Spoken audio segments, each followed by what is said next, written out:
से पूछा जाना चाहिए कि उनकी टिप्पणी का क्या मतलब है। रामभद्राचार्य जी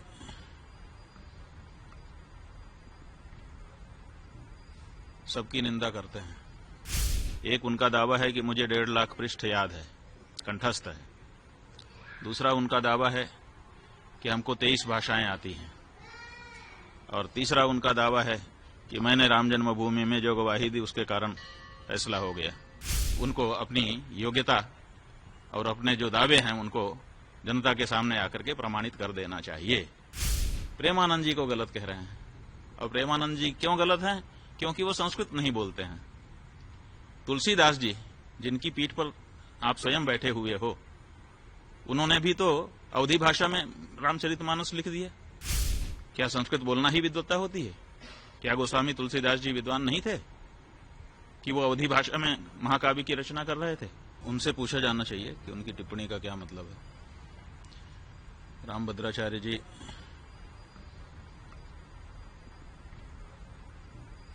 सबकी निंदा करते हैं।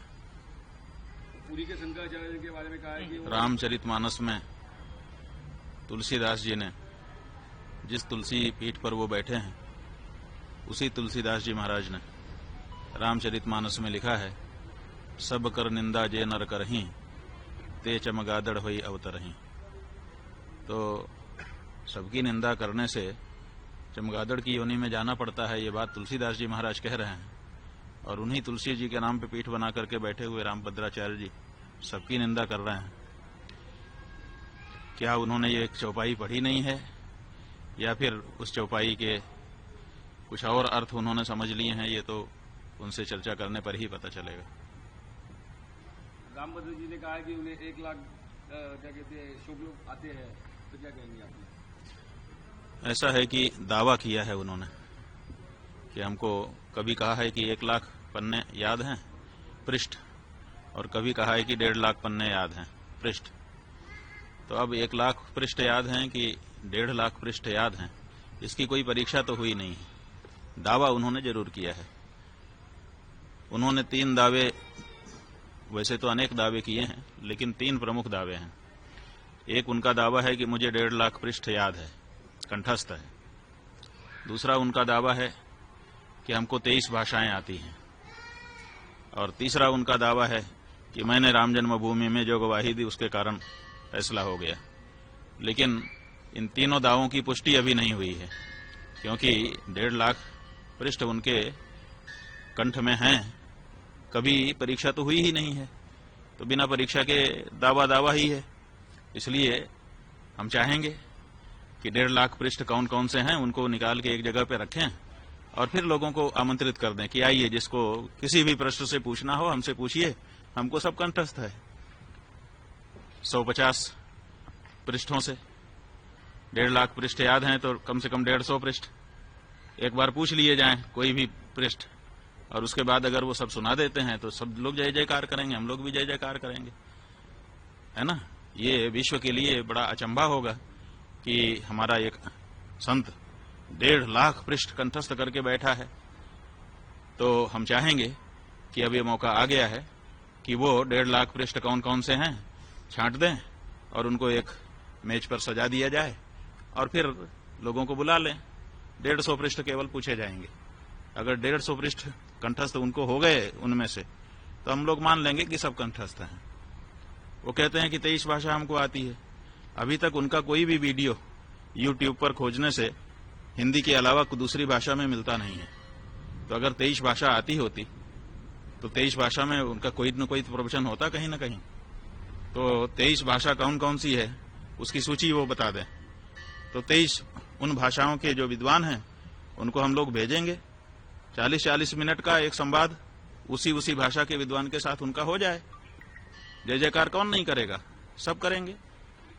और तीसरी बात यह है कि वो कहते हैं कि राम जन्मभूमि में हमारे कारण फैसला आ गया, हम ही हैं। तो वहां के वकीलों ने तो इसके विरुद्ध बताया है, वहां के जज ने तो इसके विरुद्ध बताया है, इसलिए इसमें भी शंका हो गई है। इसलिए इस बारे में भी प्रमाण उनको सामने रख देना चाहिए और ये कहना चाहिए कि जो वकील और जो जज कह रहे हैं वो गलत है। लेकिन ये नहीं उन्होंने कहा है। जो उनको गलत बता रहे हैं उनको उन्होंने गलत नहीं कहा है, प्रेमानंद जी को गलत कह रहे हैं। और प्रेमानंद जी क्यों गलत हैं? क्योंकि वो संस्कृत नहीं बोलते हैं। तुलसीदास जी, जिनकी पीठ पर आप स्वयं बैठे हुए हो, उन्होंने भी तो अवधी भाषा में रामचरितमानस लिख दिया, संस्कृत में क्यों नहीं लिखा उन्होंने? क्या संस्कृत बोलना ही विद्वत्ता होती है? क्या गोस्वामी तुलसीदास जी विद्वान नहीं थे कि वो अवधी भाषा में महाकाव्य की रचना कर रहे थे, अवधी भाषा में राम जी के गुणगान कर रहे थे? अगर संस्कृत में बोलना ही विद्वत्ता है तो इस सिद्धांत के अनुसार तो तुलसीदास जी भी विद्वान नहीं आपकी दृष्टि में होंगे, क्योंकि उनका तो सारा का सारा साहित्य, चाहे वो बरवे रामायण हो, चाहे वो गीतावली हो, चाहे कवितावली हो, चाहे हनुमान चालीसा हो, चाहे बजरंग बाण हो, छोटे से छोटा बड़े से बड़ा रामचरितमानस, सब कुछ अवधी भाषा में है, संस्कृत में नहीं है। तो क्या तुलसीदास जी विद्वान नहीं थे? तो ये जो परिभाषा आप लेकर के आए और हमने ये पूछा है कि आप ये बताइए, प्रेमानंद जी महाराज दिन भर राधे राधे श्याम श्याम कह रहे हैं, तो राधे राधे श्याम श्याम ये जो शब्द हैं ये संस्कृत भाषा के हैं कि नहीं, और संबोधन विभक्ति में हैं कि नहीं? और जब संबोधन विभक्ति से अपदम न प्रयुंजित, अपद नहीं बोलना चाहिए, और वो उसको पद बना करके संबोधन विभक्ति में ढाल करके अगर दिन भर उच्चारण कर रहे हैं, तो आपसे ज्यादा संस्कृत तो वो बोल रहे हैं। आप कितनी देर संस्कृत बोलते हैं दिन भर में? बताइए। केवल प्रवचन में जहां उद्धरण देने का अवसर आता है, कुछ श्लोक आप बोलते हैं, उतना ही तो संस्कृत आपके द्वारा बोला जाता है, और वो दिन भर राधे राधे श्याम श्याम रटते हैं, जो कि पद है, जो कि संस्कृत व्याकरण की दृष्टि से शुद्ध शब्द है। तो वो तो आपसे ज्यादा संस्कृत रोज बोल रहे हैं, और आप कह रहे हैं कि वो संस्कृत नहीं बोलता है। माने संबोधन विभक्ति में जब भगवान का नाम बोला जाता है तो क्या वो संस्कृत नहीं होता है? और अगर संस्कृत होता है तो वो तो संस्कृत ही बोल रहे हैं, दिन भर संस्कृत बोल रहे हैं। आप उनको क्यों कह रहे हैं कि वो संस्कृत नहीं जानते हैं? तो ये जो बातें हैं, इन सब से पता चलता है कि या तो उनकी बात को ध्यान ही देना छोड़ दिया जाए, बिल्कुल अप्रमाण मान लिया जाए, और या तो फिर उनको अपनी योग्यता और अपने जो दावे हैं उनको जनता के सामने आकर के प्रमाणित कर देना चाहिए।